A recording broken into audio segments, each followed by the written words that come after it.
بلوچستان کے شہر سبی سے ہمارے نمائندہ سید جاوید شاہ کی رپورٹ کے مطابق ANP کے سینئر رہنما سعید خان خجک مشتبہ خجک نے ارباب کانسی ہاؤس سبی میں پرہجوم پریس کانفرنس سے خطاب کرتے ہوئے کہا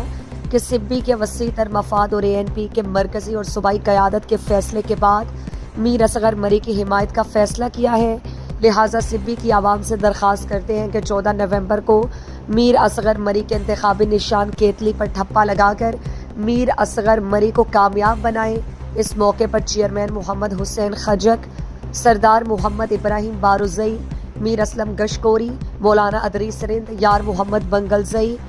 مولانا یحییٰ مرغزانی، احمد خان لونی، خان محمد سلاچی اور دیگر معتبرین کی بڑی تعداد موجود تھی۔ انہوں نے کہا کہ سبی کی عوام نے 8 فروری کو جس طرح متحد ہو کر میر اصغر مری کو کامیاب کیا تھا، اسی جذبے اور لگن سے ایک بار پھر میدان میں اتر کر ہم نے میر اصغر مری کو کامیاب کرنا ہے۔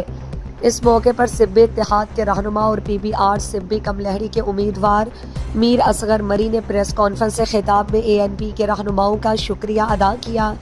انہوں نے کہا کہ میری کامیابی انشاءاللہ سبی کی عوام کی کامیابی ہوگی اور انشاءاللہ تعالی سبی کی سابقہ حیثیت اور خوبصورتی آپ سب کے تعاون سے بحال کریں گے۔ میر اصغر مری نے کہا کہ گزشتہ 24-25 سالوں میں سبی شہر کھنڈرات بن چکا ہے۔ شہری زندگی کی بنیادی سہولیات، بجلی، گیس، پینے کے صاف پانی اور صحت کے بنیادی مسائل سے دوچار ہیں۔ کامیابی کے بعد ان مسائل پر بھرپور توجہ دوں گا۔